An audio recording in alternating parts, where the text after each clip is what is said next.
Okay, guys, so we've had some tough adjustments so far. It doesn't have to be tough. Once you learn how to calculate it, you'll be okay and it will be very, very easy. But for now, I don't blame you if you're having a hard time. And we have one more left, and this is for, mm, oh, it's a rent income. So, rent income. So, we should have rent income. This is before I even read the adjustment because I know I need to put something here. Even if your calculation is wrong, if you just write an amount here and an amount here and you add these two, you will still get a method mark. And obviously, I don't want you to do that. I want you to get all your marks. But we're humans, we're not perfect. If you forget how to calculate something, make sure you write anything here. Anything. If you don't know one adjustment, just write an amount and make sure you add it to everything for a method mark, okay? So right now we're calculating rent income and, oh, very important. So we know that it was rented out from the 1st of June. Sorry. And this is important because we need to know the total number of months for our calculation. It was not rented out from the beginning of the year. On the 1st of January, the rent was increased by, oh, it's one of these, by 2,700. The rent for February 2017 is still outstanding. And when we see an income is outstanding, it is an accrued income. And you should know that accrued income gets added. So we know we're trying to calculate an amount that will be added to this, okay?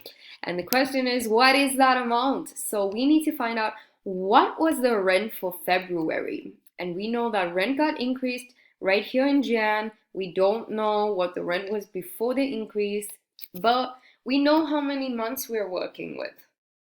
So June, July, August, September, October, November, December. There was 7 months before the increase. There was 1 month we paid with the increase, and there was 1 month that we were calculating, and there are 8 months in total that we've paid for. So once again, the way I do it, let me try to open the Word document. Right here, equation, and that one. Okay, so the way I do it is I say this is the total rent income, right?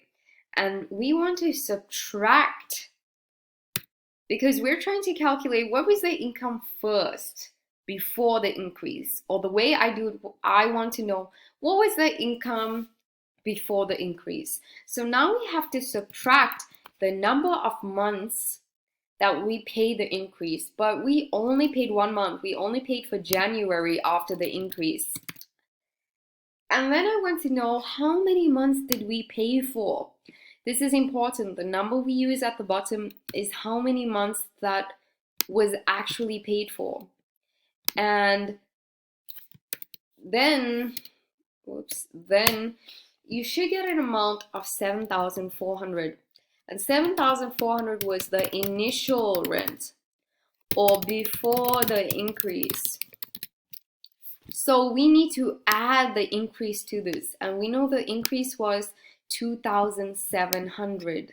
And if you add 7,400 and 2,700, you should get a final accrued income of outstanding rent of 10,100.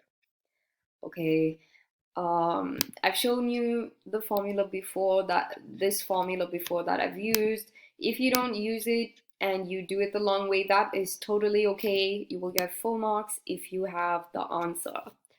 So that's rent income. We know that sundry expenses are the balancing figures. So here, right here, this is the last expense.